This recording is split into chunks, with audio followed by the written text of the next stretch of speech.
মালদার চাঁচল ২ নম্বর ব্লকের জালালপুরের JHR senior মাদ্রাসা। এই মাদ্রাসার বিরুদ্ধে উঠে এসেছে ভুরি ভুরি দুর্নীতির অভিযোগ।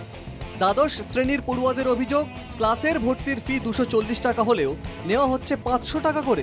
এছাড়া কন্যাশ্রী, স্বামী বিবেকানন্দ প্রকল্পের কাজ করে দেওয়ার জন্য 300 থেকে 400 টাকা করে নেওয়া হচ্ছে বলেও অভিযোগ।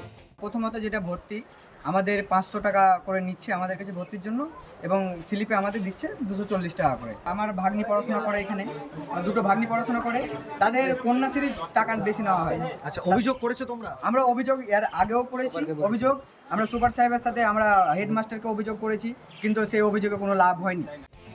মাদ্রাসার সুপার ও এক শিক্ষক মিলে এই দুর্নীতি করছে বলে অভিযোগ। গোটা ঘটনা নিয়ে ব্লক প্রশাসনের কাছে লিখিত অভিযোগ জানান পড়ুয়ারা। এই যে আমাদের ভর্তি স্লিপের, কিংবা আমাদের প্রজেক্টের, কিংবা আমার এই যে বোন কিংবা ভাগ্নিগুলো পড়াশোনা করছে তাদের কন্যাশ্রী বা আইডি নাম্বার, আই কার্ড, এইসব সমস্ত কাজের জন্য যেই সব টাকাগুলো নেওয়া হয়েছে ওই সব টাকাগুলো আমরা ঘুরিয়ে যাই।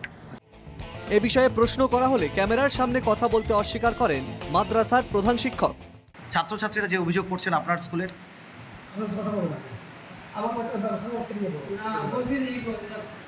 মানে জাস্ট সত্যি না মিথ্যে এটাই জিজ্ঞেস করছি।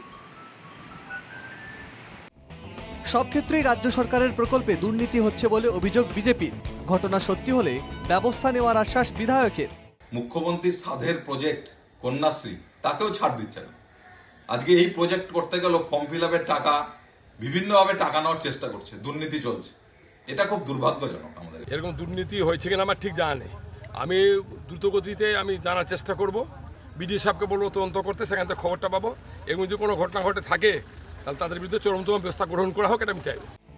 শুধু ভর্তি বা প্রকল্প নয়, বিভিন্ন বিষয়ে টাকা নেওয়ার অভিযোগ মাদ্রাসার বিরুদ্ধে। টাকা না দিলে পরীক্ষায় কম নম্বরের হুমকি দেওয়া হয় বলেও অভিযোগ। বিষয়টি খতিয়ে দেখার আশ্বাস প্রশাসনের। মালদা থেকে নারায়ণ সরকারের রিপোর্ট, NKTV বাংলা।